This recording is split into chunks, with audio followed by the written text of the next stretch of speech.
Hi friends, எல்லாம் இருக்கீங்களா? Captain GB சேனலுக்கு மீண்டும் உங்களை வரவேற்கிறேன்.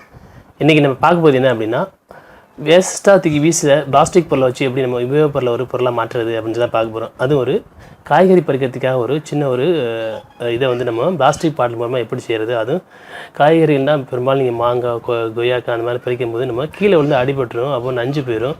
அப்போது அடுத்த நாள் வச்சு யூஸ் பண்ணும்போது கொஞ்சம் அந்த இதை வந்து அந்த நஞ்சு போன இடத்த வந்து வெட்டி வச்சுட்டு தான் நம்ம யூஸ் பண்ண மாதிரி இருக்கும். அதுக்கு நீங்கள் வேஸ்ட்டாக தூக்கி வீசுகிற அந்த பிளாஸ்டிக் பாட்டிலை ஈஸியாக பயன்படுத்தி ஒன்று கூட வீணாக போகாமல் நம்ம ஈஸியாக போய்க்கலாம். இதை தான் அந்த பிளாஸ்டிக் பாட்டில் இப்படி கோடு போட்டு எடுத்துக்கோங்க. உங்களுடைய காய்கறிகளுடைய சைஸை பொறுத்து நீங்கள் அந்த ஓட்டை போட்டுக்க வேண்டியதான். சின்ன மாங்காய் இருந்துச்சுன்னா அந்த அளவுக்கு போடுங்க. இல்லை பெரிய மாங்காய் இருந்துச்சுன்னா பிளாஸ்டிக் பாட்டில் இதோட 2 லிட்டர் பாட்டிலாம் இருக்குது, அதை நீங்கள் யூஸ் பண்ணலாம். இது 1 லிட்டர் பாட்டில் தான். 1 litre bottle, 2 litre bottle, 2 litre bottle கூட இருக்குது. அதை நீங்கள் மேலாப்பில் மட்டும் கொஞ்சம் அந்த இது மாதிரி விட்டுங்க. அப்போ தான் அந்த காம்பை பிடிச்சி இழுக்கும்போது கரெக்டாக கட் ஆகிற மாதிரி இருக்கும்.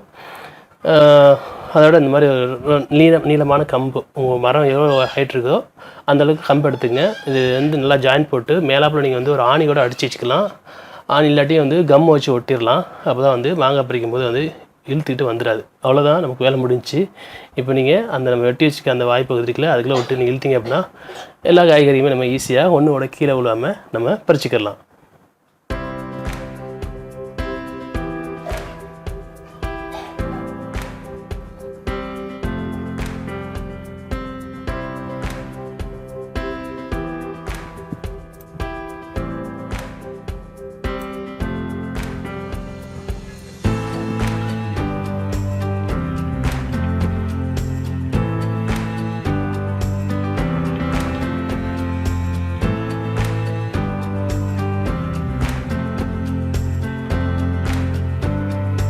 வீட்டில் யூஸ் பண்ணிட்டு வேஸ்ட்டாக வீசுகிற அந்த பாட்டில் வச்சு இந்த மாதிரி உபயோகமான ஒரு பொருளை நம்ம தயார் பண்ணிக்கலாம்.